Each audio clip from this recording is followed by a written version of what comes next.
thank you, Zakir Naik, for helping us to lead so many Muslims to Christ.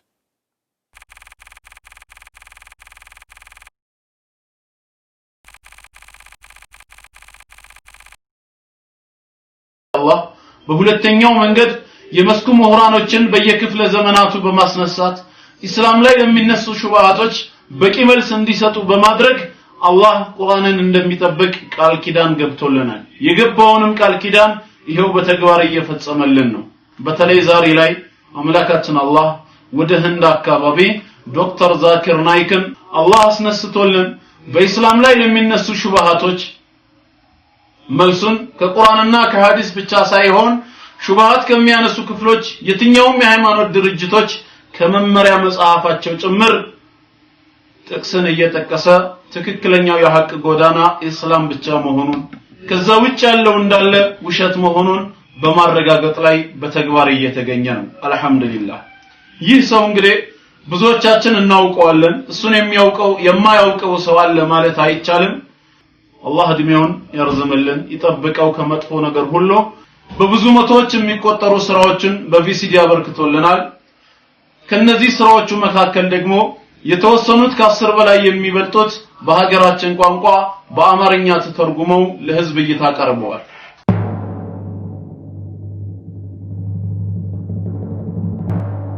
Here's a comment I read yesterday. Name omitted because the penalty for leaving Islam is death, writes David.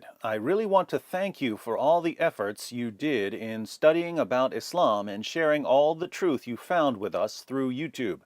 I remember the first video I saw of you was Zakir Naik is a joke. At that moment I was like, who the censored is this guy calling Zakir Naik a joke? Then I again found you on YouTube 4 months from then. And at that time, I was trying to search more and more truth about Islam, and you seemed very reliable as you were giving the references as proof. Though it hurt a lot, I could move on from Islam and leave it, and your video in which you were sharing your testimony, that made me really go deep and search more about Christ. If it wasn't for you, I would have still been saying there is no God but Allah and Muhammad is his prophet. Words aren't enough to thank you because you introduced me to Jesus through whom I can be saved, and I think there was God definitely involved in this process because I mostly doubt and don't believe easily, but I even tried showing your 30-minute video of why I am a Christian to my classmates, but everyone else found it silly, whereas I found it as one of the best videos anyone could share. So, just thank you. Now, what started this young man on his path to conversion? Zakir Naik. He had confidence in Zakir Naik. Later, he saw that someone was claiming that Zakir Naik is a joke. He wanted to see what possible basis there could be for calling Zakir Naik a joke. Then he did some investigating and eventually found out that Zakir Naik is a joke, that Naik's arguments are horrible, that he backs down from every challenge, from every experienced Christian debater in the world. And that's when he realized that he couldn't simply base his faith on what he had heard from people like Zakir Naik. He needed to study and seek the truth for himself. And now he's a Christian. Mark my words, Zakir Naik is going to help us lead more Muslims to Christ than anyone else in history. Zakir Naik has built his career on the methods of his mentor, Ahmed Deedat. Deedat's method was simple. If you get an audience full of ignorant people, you can say pretty much whatever you want, and no one's going to know if you're lying to them. If someone eventually decides to do some research and figures out that you're making things up, it doesn't matter because you've already deceived thousands of people into agreeing with you. Who cares about the few who recognize that you're lying when you've already won a mob who can shout them down?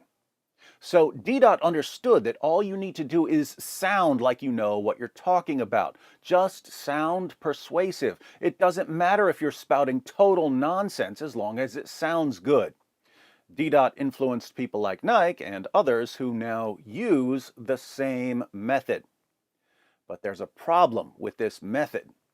when someone eventually catches you lying, they're not going to trust you anymore.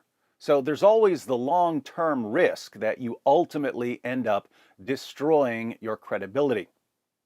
If I wanted to, I could go around making things up, and I'm sure I could convince gullible people to believe the things I was making up. I could go around telling people, did you know that NASA has discovered the words, Jesus is Lord, written on Mars? It's true. How can we explain this? Surely Christianity must be the truth. There are people in the world who would convert to Christianity if they believed what I was saying, but it wouldn't take long for people to see that I was making these things up. Now, for apologists like Zakir Naik, it doesn't really matter if people catch you making things up as long as most people don't catch you.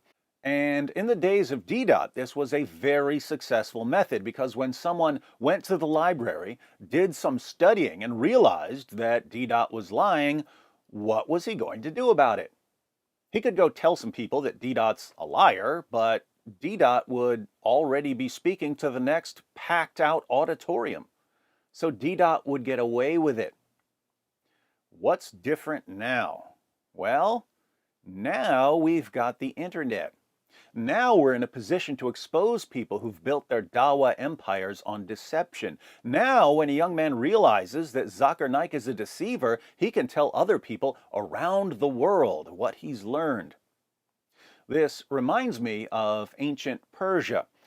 The Persian Empire tried repeatedly to invade Greece. When they would invade, the Greeks would join forces and stop the Persians from conquering Greece. But the Greeks were still terrified of the Persian Empire because it was massive. Many years later, the Greeks were still scared of the Persians. But travelers kept coming back to Greece during the reign of Philip of Macedon. And they would say, you know that massive empire that everyone is scared of? Their forts are falling apart. Their soldiers are lying around drunk. If someone were to take a well-trained army, even a much smaller army than theirs, he could wreak havoc on the Persian Empire. Philip's son, Alexander the Great, did just that. He invaded the Persian Empire with a much smaller force than the Persians had, and he crushed them. What looked like an incredibly powerful empire was actually a house of cards. You could knock it right over. Islam, as an ideology, is like that. It seems powerful to many people because it has so many adherents. But it's been spread with such a shocking degree of deception. The Quran's been perfectly preserved. There are scientific miracles in the Quran. Muhammad is mentioned by name in the Bible. So many ridiculously false claims that it's basically begging for a small, well-trained group of apologists to expose it like nothing's ever been exposed before. So, while it may be discouraging to watch Zakir Naik speak to a room filled with people and feed them nothing but lies, while it may break your heart to watch so many people buying outright deception, don't lose sight of the fact that for every lie he tells, for every person he deceives, he's setting himself up for a bigger fall. Every lie he tells is an opportunity for us to expose him and to show his listeners that they have to stop trusting their leaders and to start studying for themselves. When they do that, they're leaving Islam. This is going to be a slow and difficult process at first because the technology we're using is still pretty new and most people still know next to nothing about Islam. But as more and more young Muslims recognize that they've been lied to and they start sharing what they've learned, we're going to see a snowball effect. In the end, what are we going to say to Zakir Naik? We're going to say, thank you, Zakir Naik, not for deceiving people, not for promoting jihad, but for helping us to lead so many Muslims to Christ. Now, I said it here, it's public record. Catch me in a few years and tell me I was wrong about this.